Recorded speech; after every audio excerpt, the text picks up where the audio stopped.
All right, so I can officially welcome you all to the March 20th Inland SoCal Housing Collective General Meeting. So as always, we have a great agenda for today. So we've had a busy week back and busy weeks to come for the collective, a lot of different events and activities, and but in the midst of that, we were able to connect and this recent past year, the collective has grown our regional involvement in connecting with ULI, connecting with Kendra, connecting with her board, her team there. And so we invited them to come and share a little bit, and also invited David Smith from Manatt to come and share a little bit about he has a master's in law and energy and climate, and to share a little bit about land use and some of the tips for us. So I have some questions and I gave him some background, but first, sorry, I'm trying to manage all the people coming in too. I feel like the Hunger Games care here. Of that. I'll do that. Thanks, Jay. I appreciate that. So I'd like to welcome Kendra first to start, kick us off, to give us a few updates and a high-level overview from ULI. So you should have screen share. There you go. Perfect.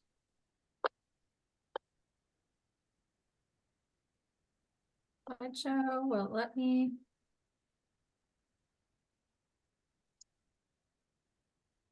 And Kendra, while you're doing that, Melanie, I'm sorry, I don't seem to have the agenda for today. Would you mind resending it, please? Yeah, it was it's in the the newsletter that went out early this morning, and I'll resend that to you right now. The one that went out this morning? Mm-hmm. Yeah, I could resend it. I don't have, there's nothing, I don't have anything. Can you see my screen?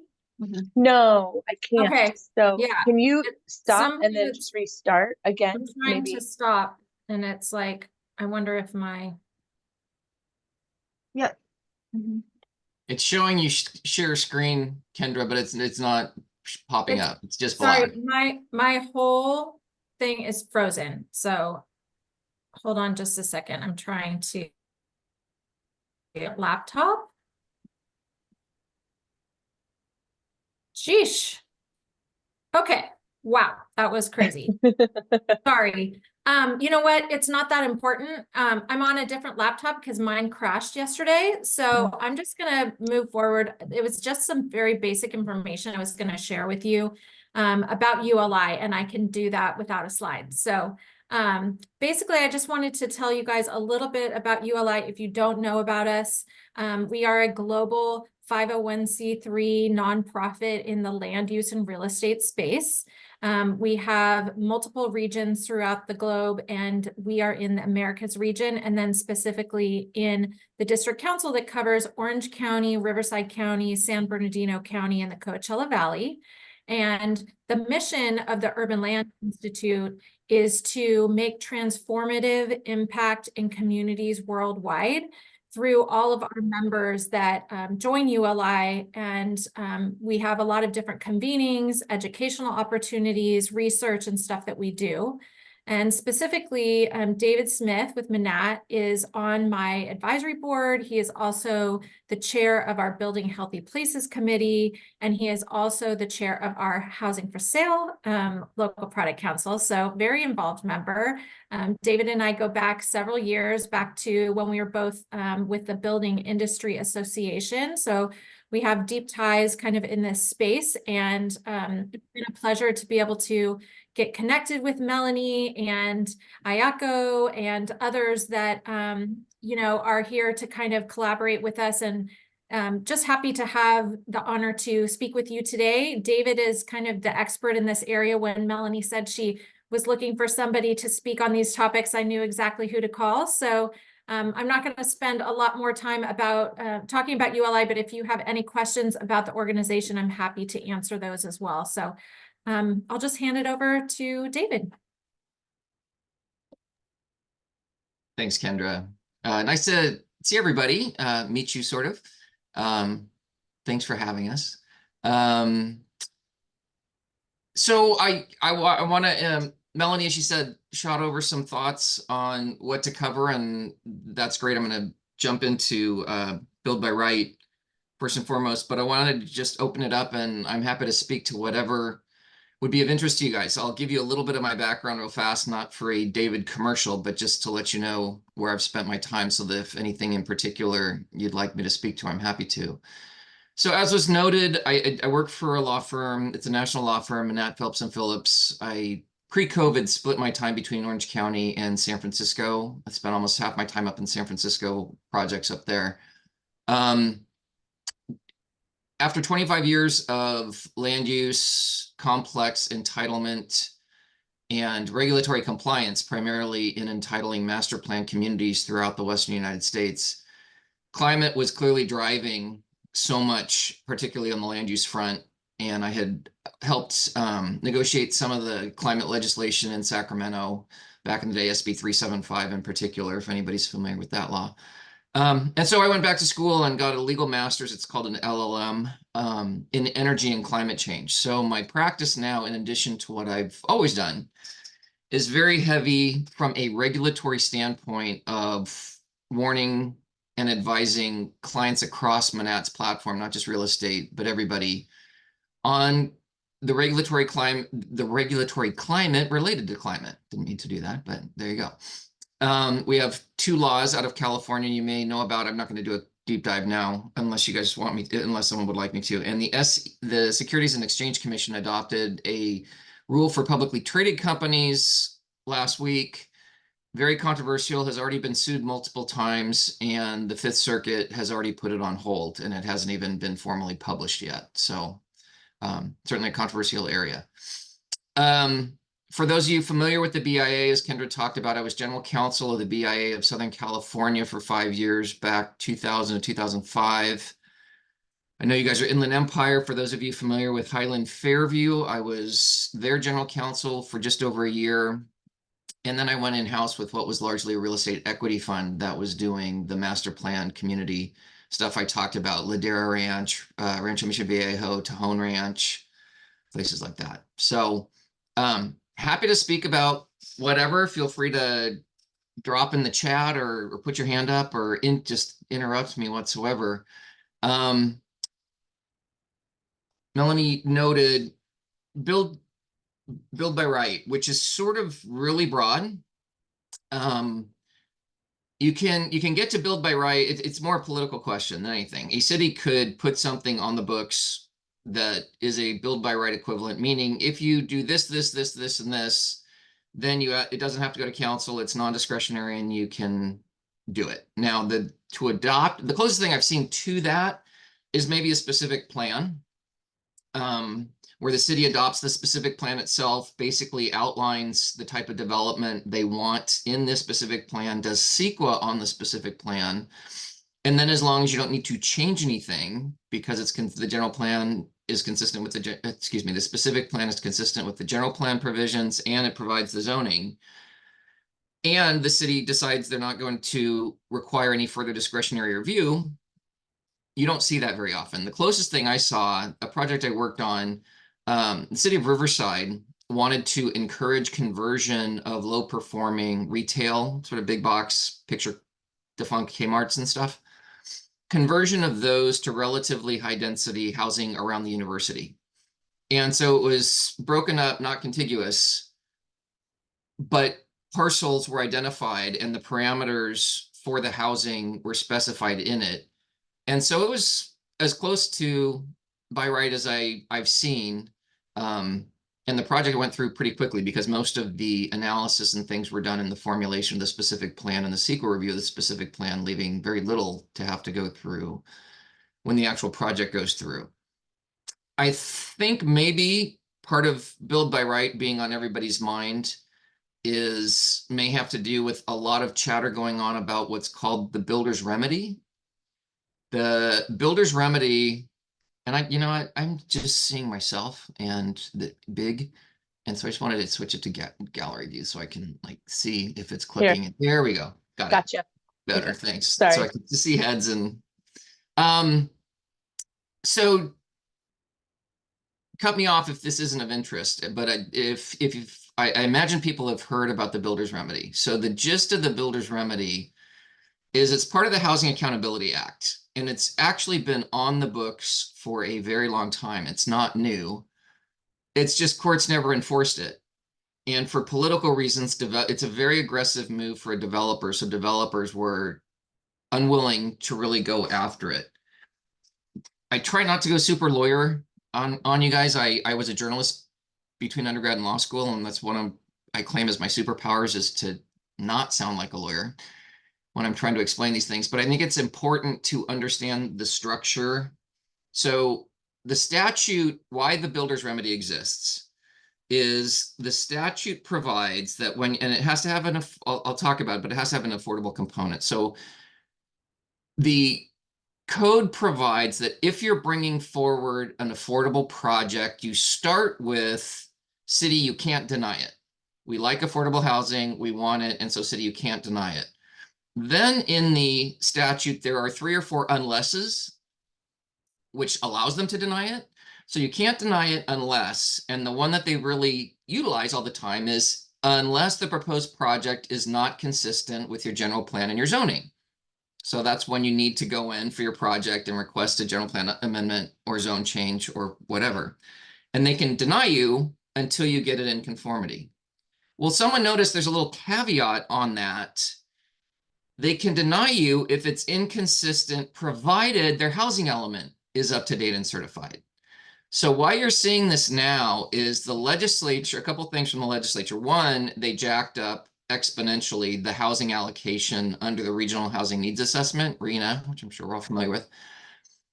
And so cities were like deer in the headlights. They had no idea what to do. And in the meantime, a couple of cases came down for the first time on unrelated, it wasn't builder's remedy cases, but several of the CEQA streamlining provisions and some other stuff for affordable housing, where courts started saying, wow, the legislature really means it this time. And so the trend we're seeing over all this, of the CEQA tweaks, the Regional Housing Needs Assessment,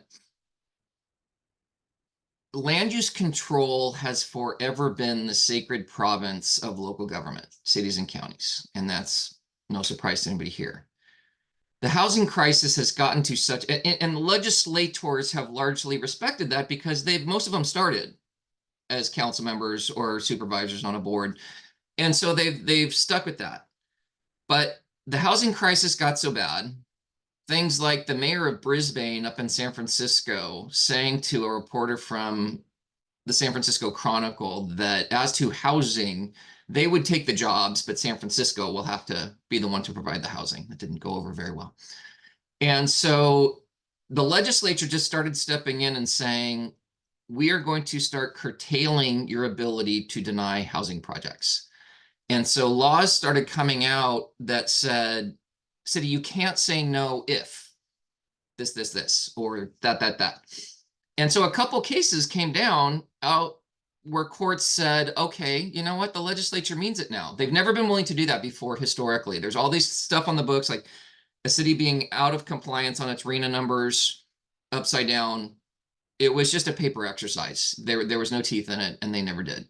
Well, the courts started saying, well, the legislature seems to be concerned about housing now, so we are going to start enforcing this. And city, you're not allowed to say no. You didn't make the right findings. You didn't do the right. So along comes the builder's remedy, which again was not new, but some developers started saying, well, one, the flood of the RHNA numbers, literally every jurisdiction in California was out of compliance. And the trigger date is different in the Bay Area from Southern California. But I remember when the deadline hit in Southern California, out of all of the SCAG region, I think less than 10 cities were in compliance. Irvine, of course, because they're always in compliance. But and so all of a sudden, all these housing elements were out. And so the builder's remedy started catching fire and going. And what the builder's remedy says is, again, so sort of get pedantic about it, but think about the statute, as I said. Thou shalt not deny a project unless it's inconsistent with general plan and zoning. And then a second unless to that, as long as your housing element is certified. So everybody's housing element was not certified, so that unless, the unless being inconsistent with general plan and zoning, was no longer an avenue for them to deny it. So what that meant, and what you're hearing, how builder's remedy is usually characterized, is you can ignore general plan and zoning. And that is accurate. I just wanted you to know how it got there. And so you can literally turn in anything, and they are not allowed to deny it. Now, the huge caveat on this is you are still subject to CEQA. And as we know, jurisdictions are very effective at death by 1,000 cuts, killing things through CEQA without ever getting to the finish line. So the ones that are really being effective and moving projects forward are the ones that also have a CEQA exemption, so that they don't get to do CEQA.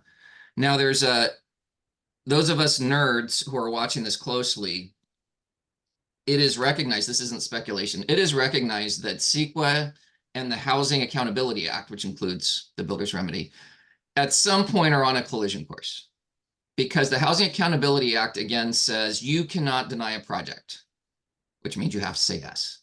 But it's, and the first builder's remedy case came out just the other day, where the city, I forget what the city was, it was Northern California City, was forced to approve the project that they didn't deny it, they just weren't processing it. They said, we're not prepared to do this because it's not consistent with general plan and zoning. Well, that's the whole point of the builder's remedy.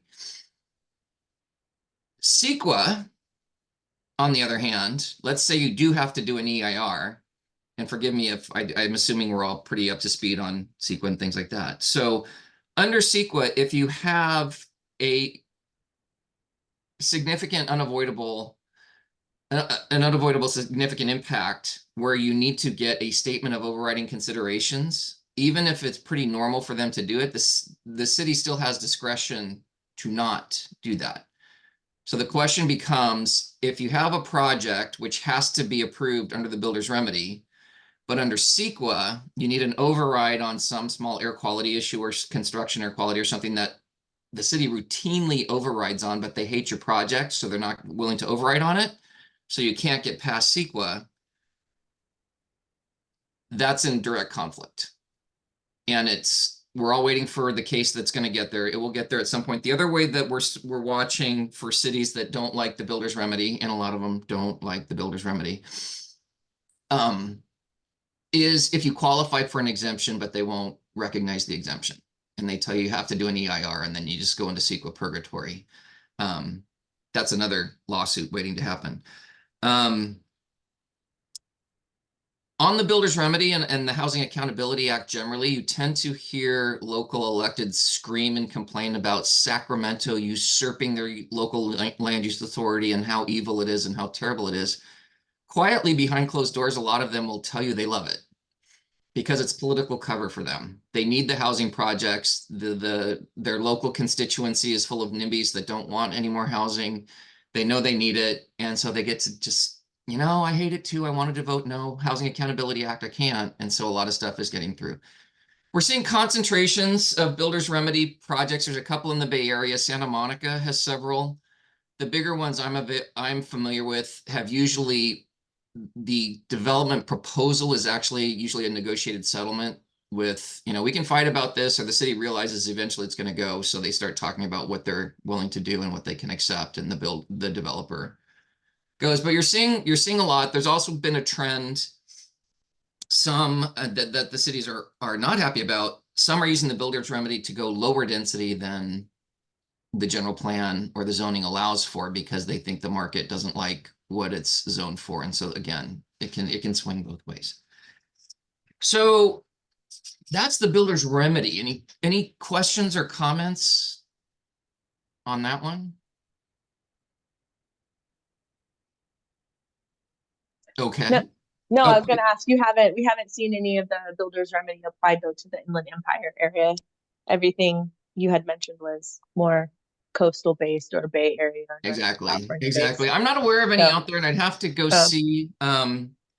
Again, the starting point is confirming which jurisdictions are still out of compliance on their housing elements. And I haven't looked recently. Well, I think statewide, we're closer to 60 or 70% are now in compliance, but there's more. And there's an interesting thing to note, which has been really great to see, HCD, the Department of Housing and Community Development, now has a housing strike force that I think they added maybe 30 people, and they exist purely to go after cities that are denying projects that they shouldn't be denying and to promote housing. And they have issued very strident letters to not just under Builders Remedy, but others, where to a city council and say, we understand this project is going to be on calendar next Tuesday, and rumor has it that it may not be well received by the council. We strongly encourage you to reconsider that position because and a shot across the bow beforehand. And in a couple of instances, the next step after that, if it is denied, is for HCD to refer it to the Attorney General.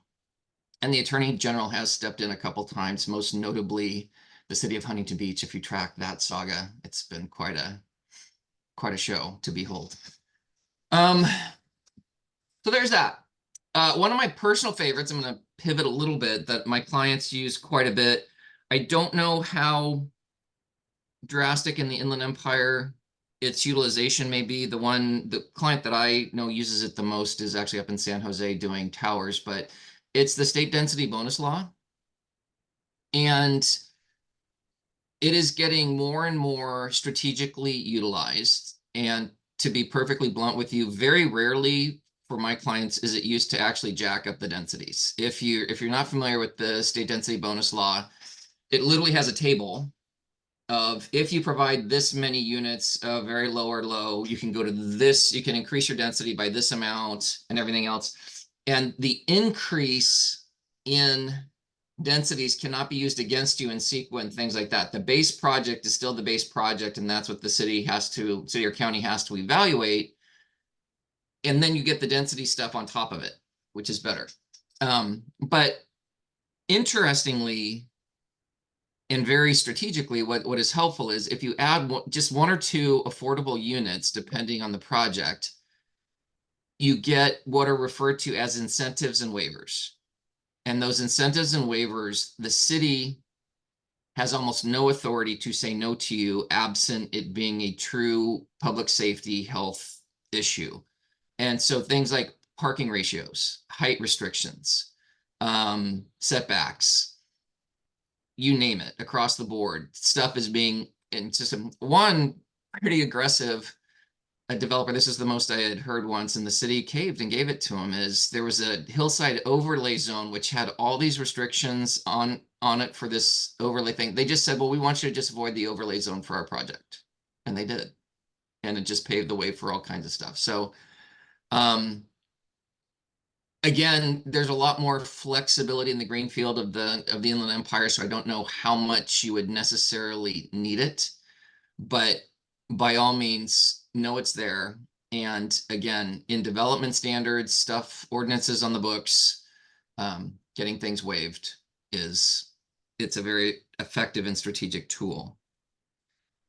I guess the final thing I was going to mention in these types of things is what's referred to as SB330, is a very popular, relatively new entitlement avenue. SB330, it does a lot of things, to be perfectly honest with you. The thing that people go to it for the most is it has an application process. They use the term preliminary application, which is unfortunate because that's in the Permit Streamlining Act and it's confusing and it's other stuff.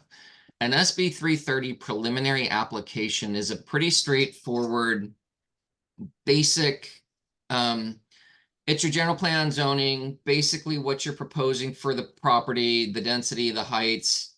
It's not a full development plan, but you put it in, and the city only has 30 days to tell you whether or not it's a complete application for purposes of 330. And if they're going to tell you it's not a complete application, they have to tell you specifically why it's not complete. And forgive me, I'm going to backtrack. The big thing about 330 that was different than it's sort of the opposite of the builder's remedy. You don't qualify for SB 330 if you're not consistent with the general plan and zoning. They call it objective development standards. The objective development standards on the books, you have to be consistent with if you need a general plan amendment or other things, it's not a problem. You just don't get the benefits of 330, which I'm going to explain to you. So you put in, you say, we are consistent with what's on the books. Here's our proposal, this many units, this density, this massing, this general thing. The city has 30 days to tell you whether or not you're consistent. If they don't respond in 30 days, you are deemed complete. Okay, what does complete mean? Complete means that all ordinances and provisions are now locked in time and you're vested as to what's on the books. And that includes fees, the fee schedule. So a lot of people are doing this when they know an inclusionary fee is being debated at the council or some other major transportation fee or something larger. And those fees only by the way, relate to the city. Let's say you had like the TUMP fee or something from the county overlay on all cities, that would still apply because they're not bound by the statute. But so it's locked in and they can't change any of the provisions on you. And so basically you have a vested right to develop as you proposed in this plan. Okay, from that plan to maintain the vesting, you have to put in your full development proposal within 180 days. You can vary it slightly, but roughly on all of it, it has to be at least 80% consistent with what you put in under the preliminary application, under unit count, under other things. Some of the stuff, it'd be kind of hard to quantify whether it's a 20% departure from what you proposed or not, but the obvious stuff. And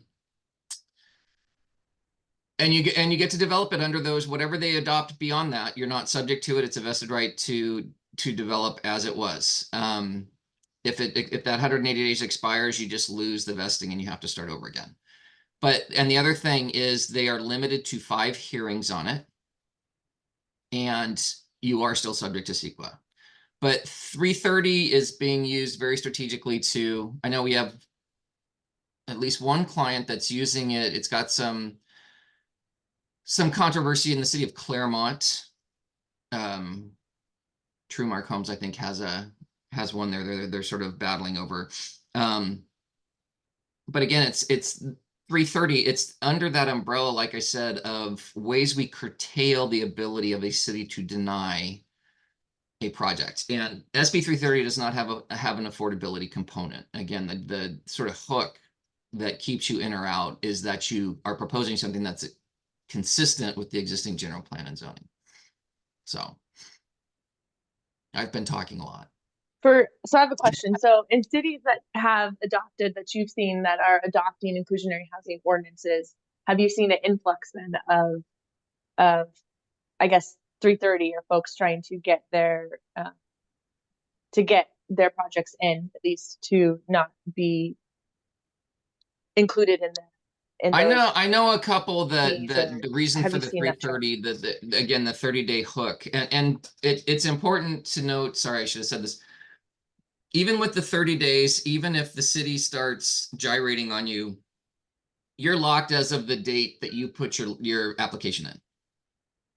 So let's say they take their 30 days and on the 30th day, they send you a letter saying you're inconsistent for these 6 reasons. And the 6 reasons are BS. And they're just messing with you because they don't want the project. They don't want you to vest. They don't want you to whatever. So you take them on the 6 reasons.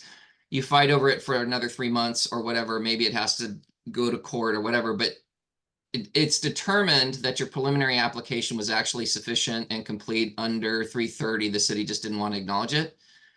All of your vesting goes back to the day you first filed that letter. So they cannot have changed anything. So Melanie, yes, I do know of a couple of instances where the developer was on a rush to get the application in to lock, 2 weeks before a major fee increase of one sort or another was going to the council the next time. And the whole point of it was to stop before something changed. There's also ordinance changes. Other thing, maybe it's not just fees, but something else was going to alter that was going to limit what they could do with the property, and they wanted to lock it in while they still could.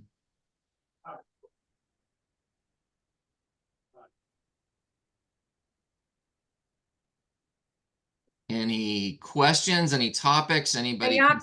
Climate related stuff? Hi, David. Thank you so much for this very interesting presentation. Can you also tell us a little bit about AB 2011, the one where you can take commercially zoned land and then convert it to affordable housing. Can you Yes. tell us how that's working? How, if you've seen it implemented in the IE?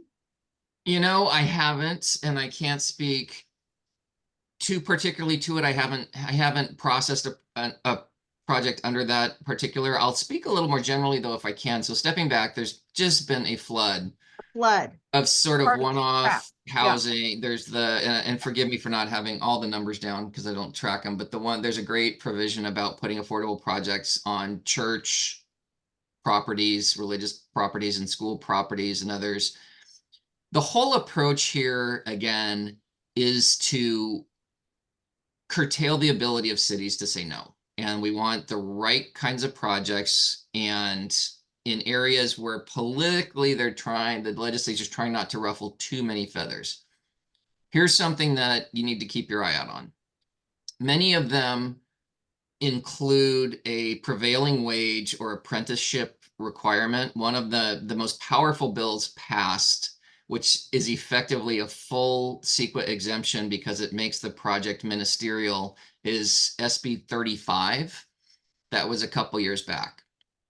That has proven absolutely useless to anybody except affordable housing providers because, and again, it takes on the face of it, this isn't a summary, this is what it does. It makes a residential project ministerial. There is no discretion, so there's no CEQA, there's no anything, but it has this massive prevailing wage and apprenticeship mandate that goes with it, which from my client's perspective, what I hear, usually jacks up the costs at least 30% and makes the project unviable. Now, if you're doing a truly affordable project where you're getting government money anyway, you probably are already on the hook to pay prevailing wage. And so there have been a few more Northern California affordable projects that sailed through under SB 35.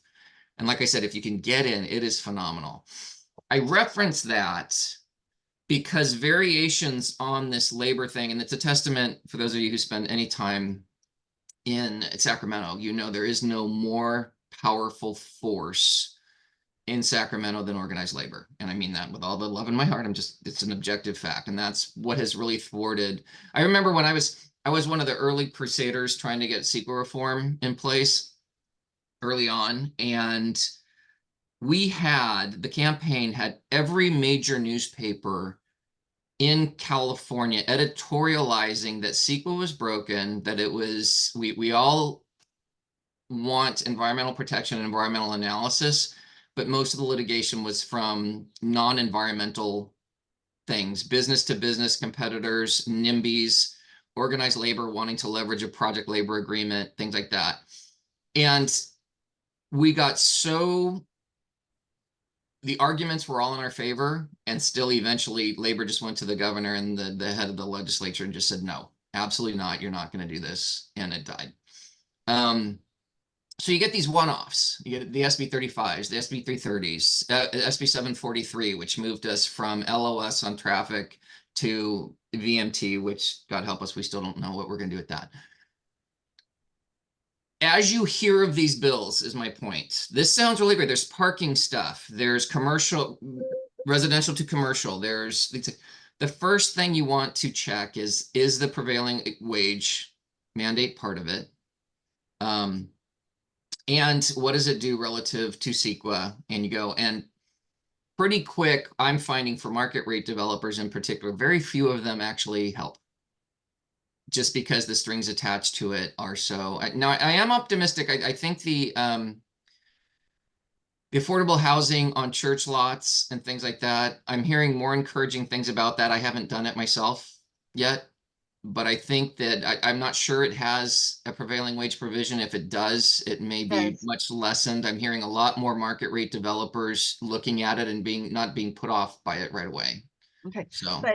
So thank you for that, David. So SB4, the church land, yeah, it does require prevailing wage above 10 units. Okay. So for very tiny projects, you're exempt, but it is very difficult to find a qualified general contractor who is experienced with prevailing wage and can do the apprenticeship work for, say, a 12-unit project. Yeah. Like, I defy somebody to find a general contractor who could do it. So what are you hearing about, smaller projects? And okay, you got it approved, but can you find a general contractor who can actually do prevailing wheat, who would do it on such a small project?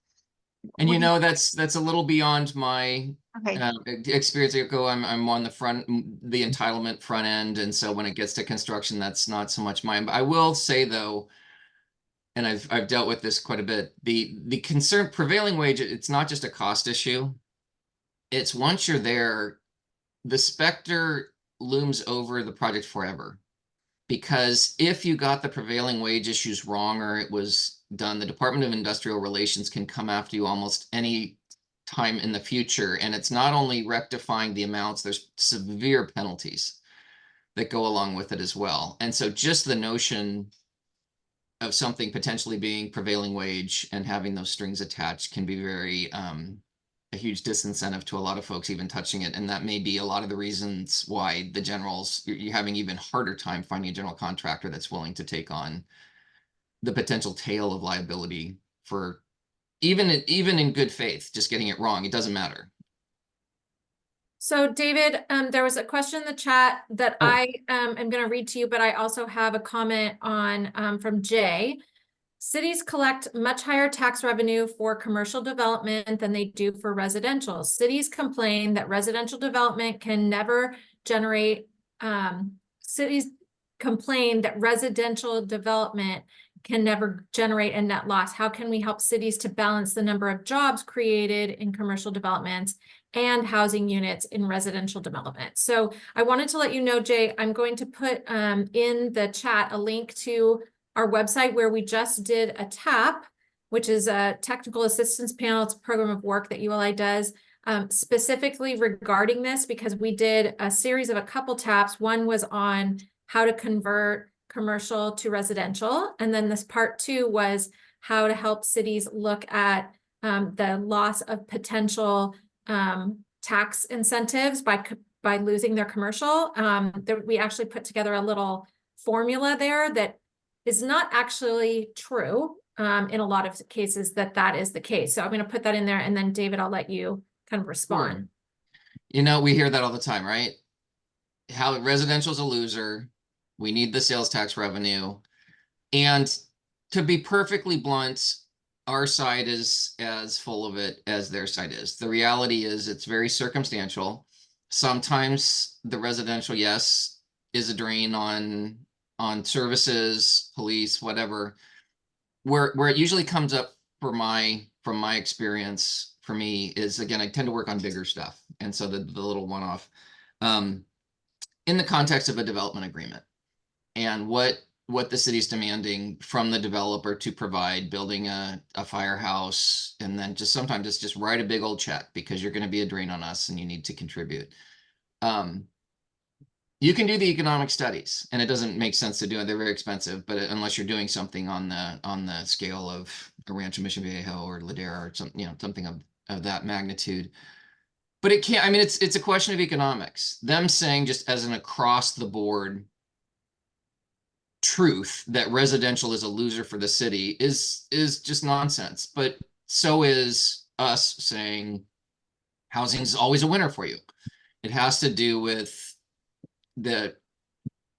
one of Lucy, for those of you who know Lucy Dunn, one of my mentors and great friends, housing is where jobs go to sleep. And guess what? Your retail base, if you want grocery stores, if you want robust retail, you need a population base around it to support it. And so it's all intertwined and it's all much more complicated. I wish I had a clean answer for you. It's sitting down with the economic development director of the city and saying all the things I just said, and hopefully not having to go to the lengths of doing a study, but just building the support. The reality is healthy cities are balanced. You need a strong residential base of people paying for services, paying for goods, paying for whatever. Otherwise, you're not going to have a retail. So, yeah, I think one of the things we're seeing is that a lot of potential employers will choose other states and other cities, other locations. I saw that in the Napa Valley when I lived up there. Many large resorts were proposed and then pulled out, and a lot of the high-end restaurants and other things pulled out. So you can begin to lose existing commercial developments as well as potential future ones as well if you're not managing things well.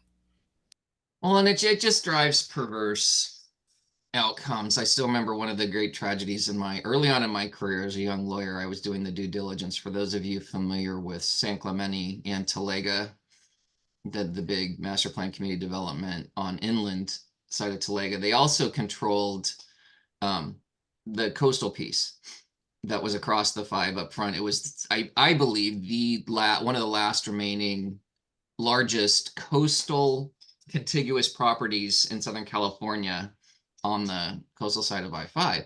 We had the Ritz-Carlton, the Four Seasons, we did potential golf, potential all these things. And the city was adamant, no, it needs to be a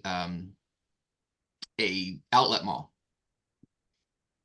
And for the revenues. And if you look, it's one of the nicest outlet malls you'll ever see. It's as you go down there at Avenida Vistahermosa, the bridge there that we built, and it's fine for an outlet mall, but good Lord, what a complete travesty and waste to have that unique property holding with those cliffs. They did allow some housing on it too, and there's beautiful homes on the bluffs overlooking, but it was purely because they were not going to accept all the housing without a significant retail tax base coming out of it. So, and that's just one example. We've all seen them, but.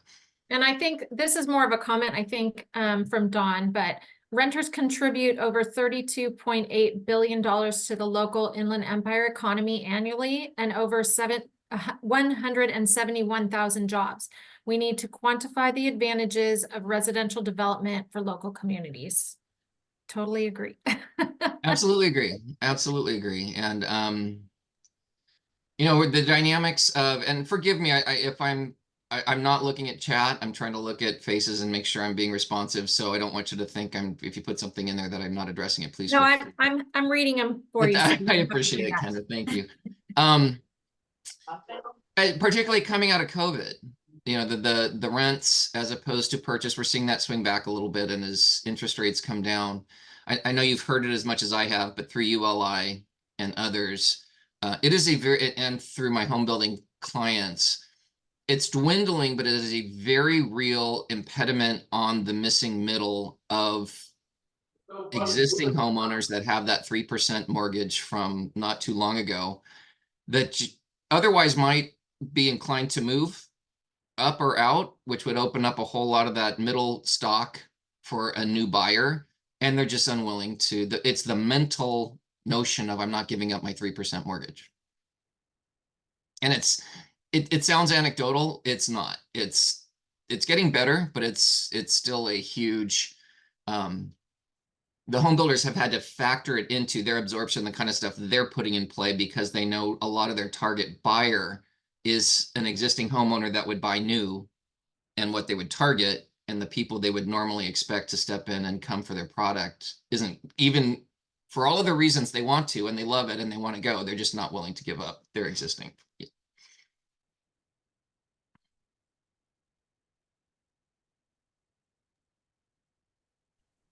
Well, I think that, you know, David, as you've seen, we have a wide range of folks, of collective members that are on here that, you know, have different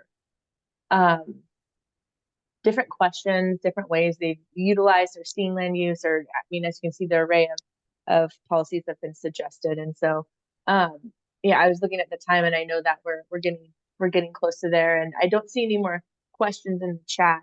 But if there are anything that kind of raises up, I'll send them your way to see if there's a quick resource or something you can guide us to.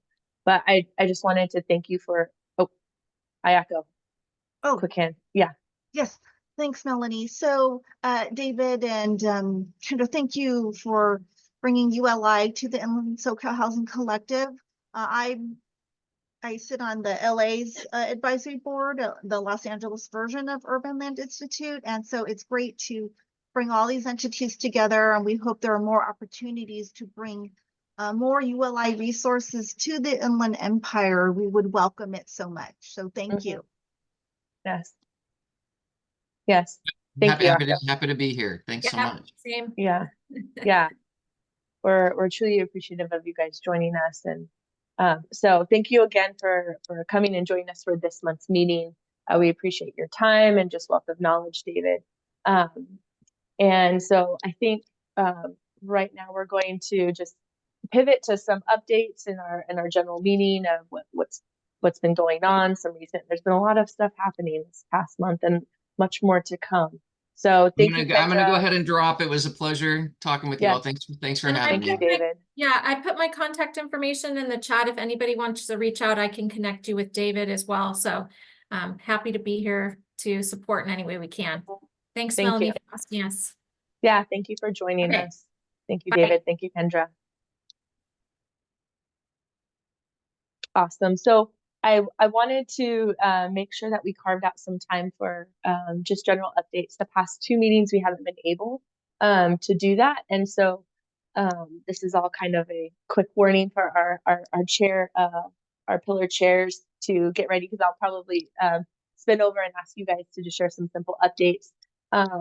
And so I was thinking maybe we could start with, this is just a general time for pillar update work and as well as upcoming events. I think there's a number of upcoming events in the next 60 days.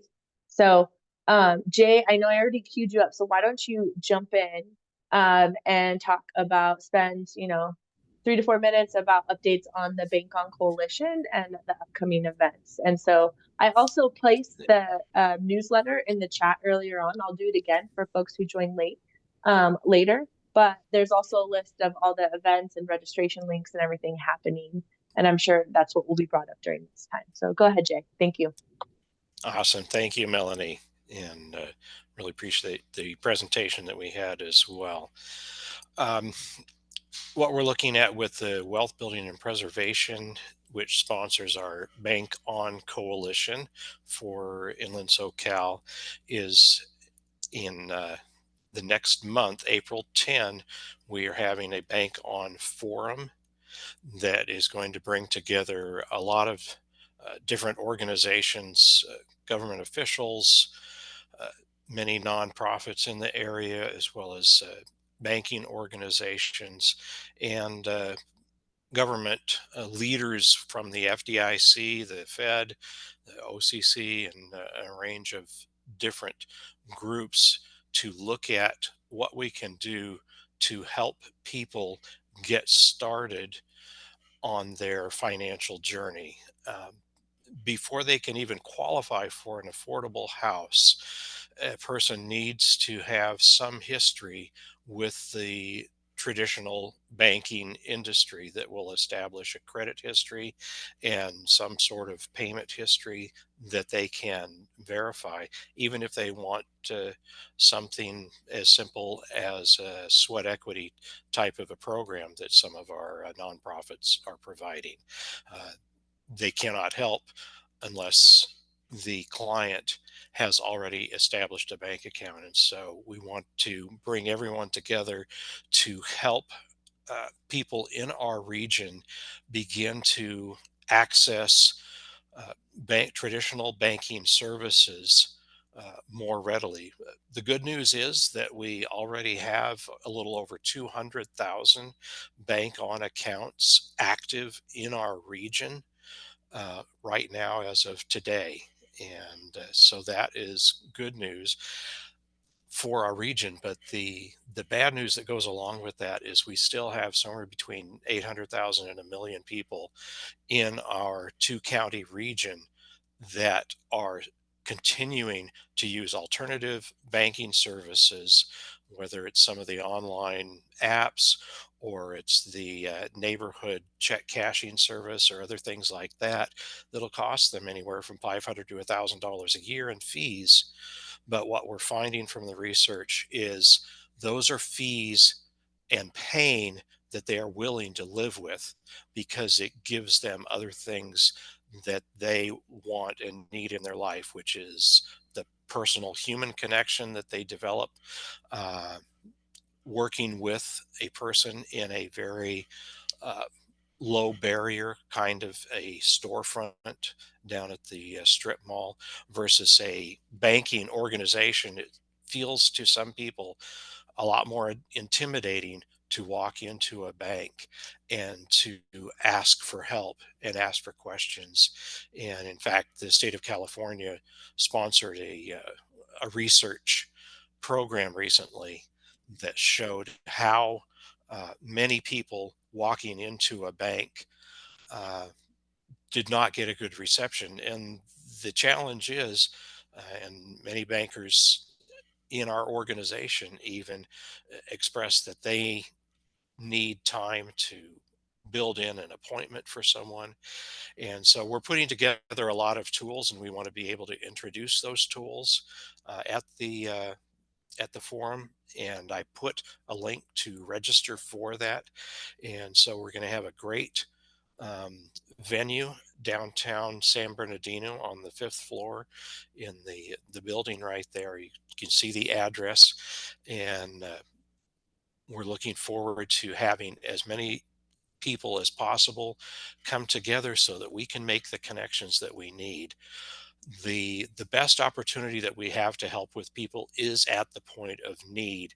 So government agencies and nonprofits that are serving people need to know how they can connect people to a local bank. And so we've created a map that will help the various nonprofits and government agencies to quickly type in a person's address or location and show them the different branches that are close to them that have these services, and help them to begin to overcome some of their fear, because one of the biggest fears people have of traditional banking is the unknown, which is surprise fees or other things that they have heard about that can happen. And these bank accounts eliminate most, if not all, of those possibilities. But there's still that unknown element and that fear of opening a bank account. And so we need to help people get over that and begin to develop a banking relationship and personal financial habits that will lead to them being able to get into even an affordable unit, let alone a market rate or workforce unit. So, was there anything else, Melanie, that you can think of that we need right now? I think that's the main area that we're focusing on, is getting everyone to sign up and come and join us for a great day. And in the afternoon, we're going to focus on the Hispanic community. That's the one thing that I need to focus on. And so we have a new person working with us from the FDIC, that they have a brand new initiative focused on our Spanish speaking community. Because within our Spanish speaking community, if you think about it, all of the website information and all the brochures that we put out have lots of numbers, and numbers don't need translation. But all of the information that we provide does need translation to make sure that the numbers don't look big and scary or don't look confusing to the individuals. So, how can we best serve those in our population that are not comfortable in English but are much more comfortable in their native language, their first language, Spanish? And I myself have some capability in Spanish, but not very good. It gets me by, but that's about it. I'm not a fluent speaker of Spanish, but I can make myself communicate it. And a lot of us are in a similar situation. But you will see that we are producing a lot of material in both English and Spanish, so that those nonprofits and government agencies that work with our Spanish speaking community are better able to provide people with the information that they need to help get started. And then hopefully, once they're started, they can move on into a housing unit and progress financially. So thank you. Thank you, Jay, so much. I also reposted those links in there. So the first one up above is for the Bank On Forum, and then the second one is for the Spanish speaking community conversation, which is addressing barriers, right, for our Spanish speaking community in terms of the socioeconomic opportunities. So if you have, if you can, Steve De Jesus from San Diego, who's a part of the Bank On workout there too, and partnered with FDIC, they'll be at that second session in the afternoon, same location. So both of those links are in there. Now I wanted to pivot towards our expansion of housing solutions pillar. And so we have our chair, Ayaka, who's going to lead out and share a little bit. Thanks, Melanie. Ayako Tsumi here. The expansion of housing solutions pillar meets the second Thursday of each month, 9 to 10 a.m. Second Thursday, 9 to 10 a.m. And our task is to preserve and expand affordable housing. So we look at homelessness, we look at home ownership, we look at new and innovative housing construction typologies, that type of thing. If you're interested in joining us, please do contact Melanie, or you can put it in the chat here and we will put you on the invitation list. Again, second Thursday of the month, 9 to 10 a.m. And we are very excited to talk about our ongoing promotion of the California Mortgage Relief Program. Again, this is state money offered to up to 120 or 140 AMI. Is it 120? AMI 120, yeah. 120% AMI mortgage holders, up to $80,000 in relief. So I bet everyone on this call could tell somebody or know somebody who could benefit from mortgage relief related to COVID. Maybe they missed a payment or are in arrears, or they're behind on property taxes, or some other issues related to their mortgage. There is help, and every person is an individual, so they must contact a certified HUD counseling agency to get more information. So we've had a number of these sessions already. Melanie, when's our next one? Victorville? No, so we just did one in Hesperia on Saturday. Oh, So on Saturday.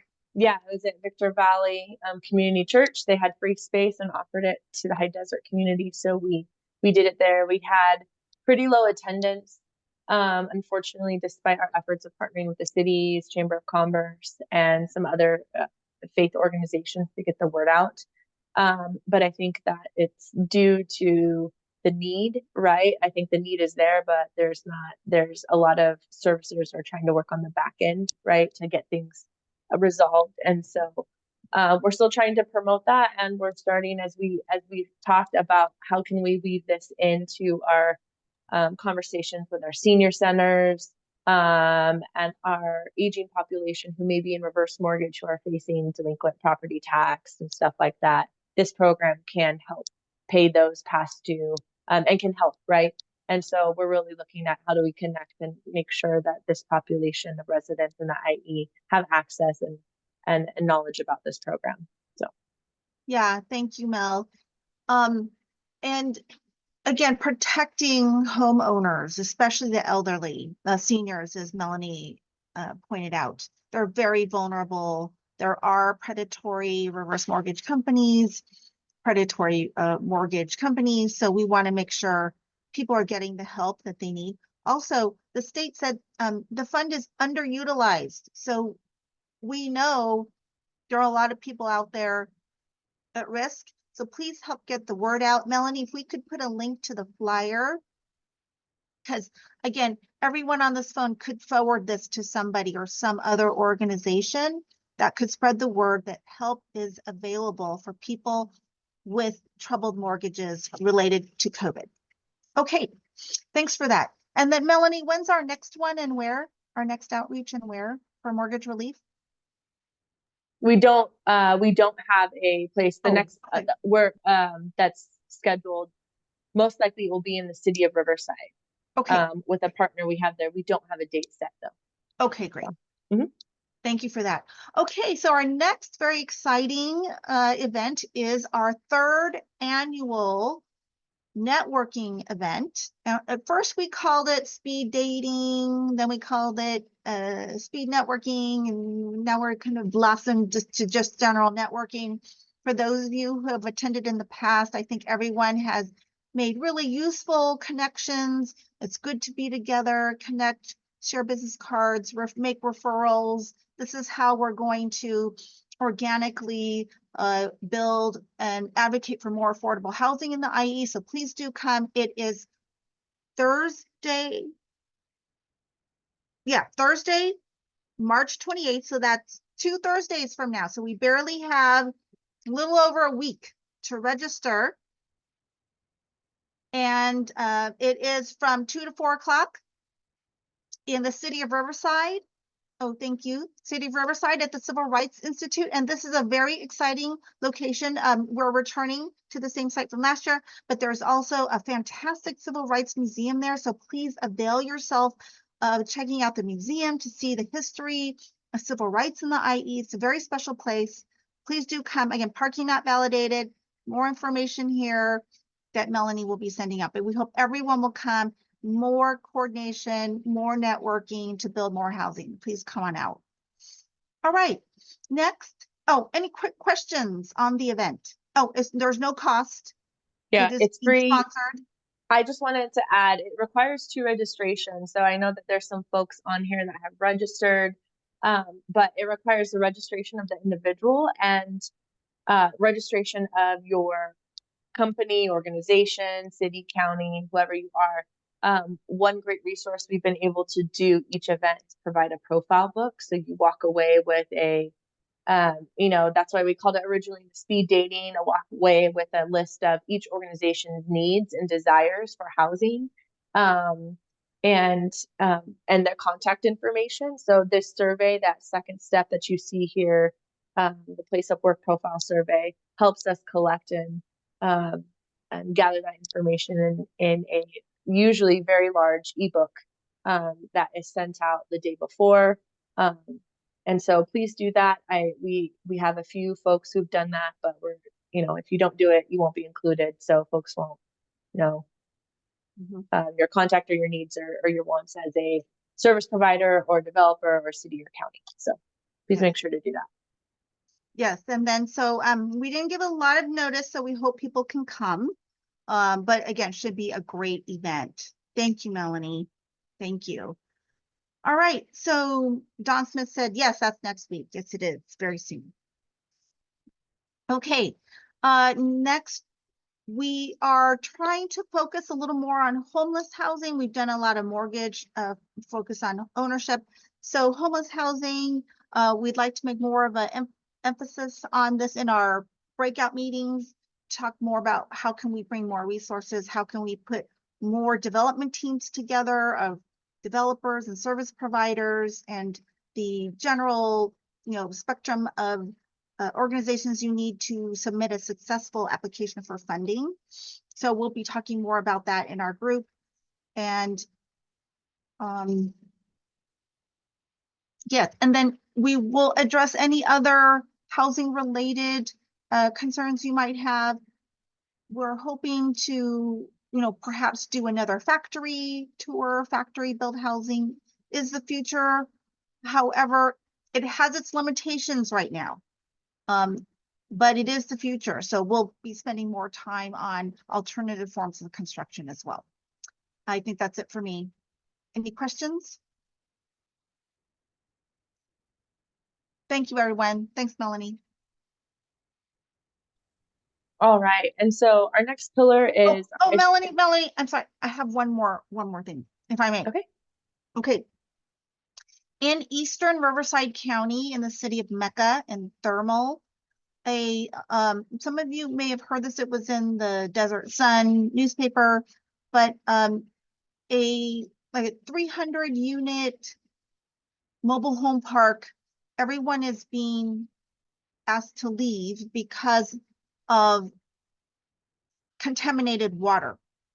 And the county of Riverside has come in and offered relocation assistance to the families there. There's a mix of documented and undocumented. But my concern is that big development, big, middle income subdivisions, golf courses, resorts, and then from La Quinta from the north, and then from the South Salton Sea with all the battery lithium mining, it's coming up from the south. So big economic forces are kind of converging around this Mecca thermal area. And I'm very concerned there's not enough affordable housing. There's not enough places for lower income families to go. So I would like for our EHS committee to think about, and then also then refer up to the advocacy committee, how can we make sure that there's a voice for low income housing out in that area, and that we could do that collectively.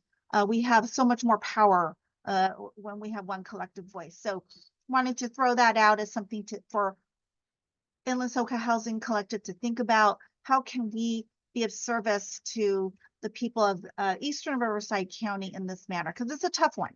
It's a tough one. Anyone have any connections out there that they'd like to share? Eastern Riverside County. We definitely do a Live to Rise. Maybe we can Oh, connect yes. Ayako offline, but yeah, we Great. definitely have a lot of thoughts about that and appreciate you bringing that up. Yeah, thank you. And I know you've been very involved with the county and the relocation, but there's just still not nearly enough housing. There's a lot of these a couple hundred families kind of have almost nowhere to go. So it's bad. Yeah. Yeah, definitely. Yeah. I'll connect you. with you after this meeting. Great. Thank you, Ian. Appreciate it. Thanks, Mel. Yeah, no, thank you. And maybe I'll make sure that Ian, if you or anyone else on your team, our expansion of housing solutions pillar meeting is actually tomorrow morning. We pushed it back a week due to the faith-based housing convening we were a co-host on last Thursday. So if you or someone from your team, Azalea or Ariana or Jessica, or if anyone can come and we can hopefully pin that conversation for tomorrow's meeting, that would be great. And if not, I know it's late, just we could connect some other time too. Thank you, Melanie. Good, thank you. Okay. So then lastly, we have our educate and advocate for public policy pillar. And so I could provide that update. Damien, if you have any input, I know Taylor Varner, who is our chair, she's not on, she had to jump off, so I could provide that update. And if there's any other members, pillar members, they can add to it if I've missed anything. But what we have for our advocacy or educate and advocate for public policy pillars, currently we've been working on the evaluation of this year's legislative agenda. We tightened up our rubric that we had created last year and added we had a really great conversation this past meeting of some ways we can really thoughtfully improve it.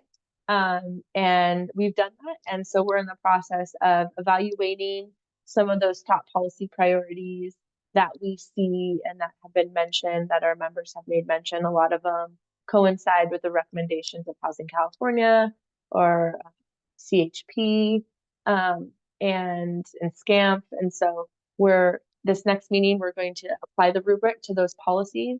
We're going to do them in tranches of probably 3 and go through that experience together, so that way we can all be on the same page of whether we support and understanding the priority of these different policies and whether we support or oppose them, and where our capacity lies in pushing those forward.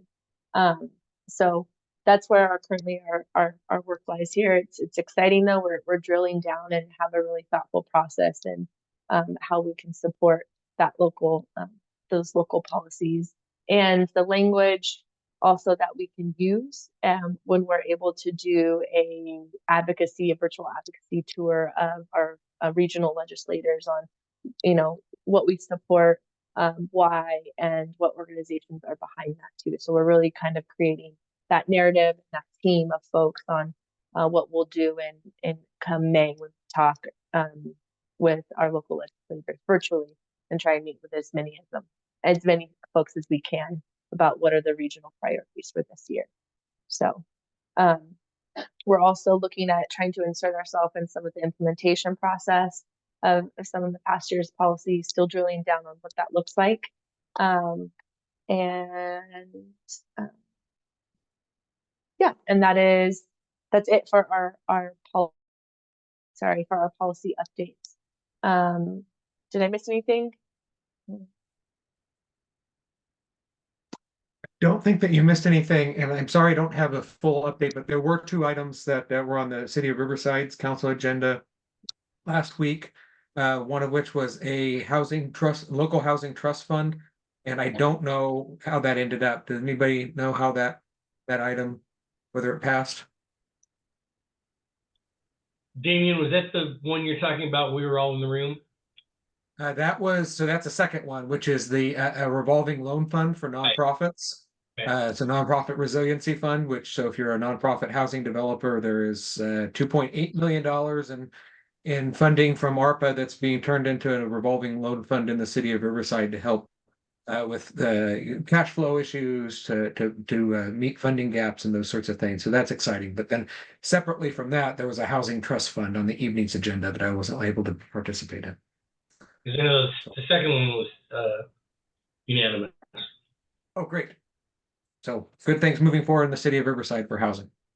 Yeah. I was gonna say, I thought I heard from Taylor that it passed. So I just trying to text her real quick to confirm. So additionally, that sparked something. So Alicia James from SCAG reached out and was wanting to know, I know we have a few recipients of REAP, of some of the REAP funds, as you guys know, on the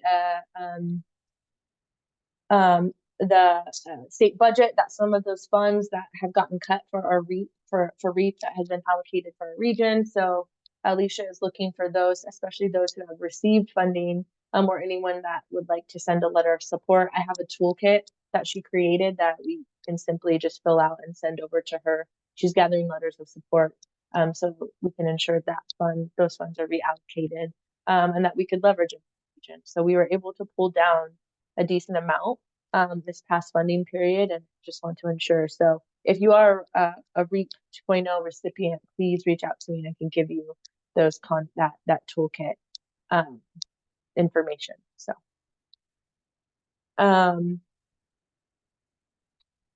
with that being said, I don't have anything else on our agenda. Again, we have a lot going on the next 30 to 60 days. So please look at the agenda, the newsletters for any updates and any events.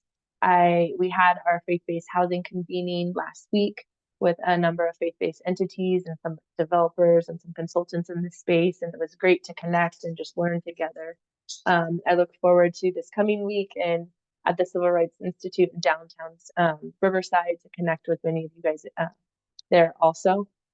It's just a great time and space, really open for networking, and we'll learn a little bit from IREN, their sponsors there for the event. They'll be sharing a little bit about the work that they're doing from the Inland Regional Energy Network. So with that being said, we have a little time for just general announcements. So if folks have time to hang out, we can allocate, another 10 minutes or so to just general announcements and sharing if need be. But if you need to jump now, I totally get it. Thank you guys for being here. So if you have an announcement to make, go ahead and unmute yourself or drop something in the chat this time.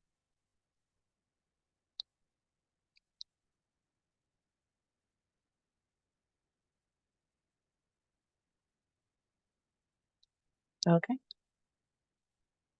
Okay, cool. Well, I would like to say something. okay. I just wanted to thank Melanie and the team, Jay, for a great event on the faith-based housing development convening.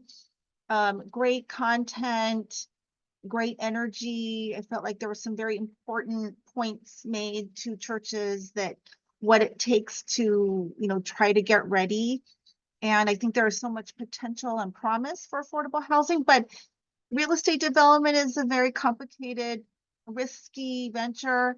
And we just want everyone to have their eyes fully open as they proceed with housing projects. So again, so much promise, but we do want people, the churches, to be protected. So thanks for that. Great event. Yeah, there's a lot of synergy around it. So we're excited for that. Don, who's also on the call, he was a part of the planning committee. And then, so I want to give him a shout out, and Jay too. Jay was a huge supporter of it, as well as Allie, who's listed as Alexandra on this call. She's been an intern since September. Her and Sasha Gomez are interns for the collective, and they were doing some interviews and just trying to capture you know, how does affordable housing impact our communities, or what are the benefits of affordable housing, and trying to capture those stories or those nuggets from folks in attendance there for us to contribute to our affordable housing campaign. So yeah, thank you, Allie, for all that work too that you put in. And Don was a part of it. He was a planning partner too. So he helped curate the agenda and the program for the day too.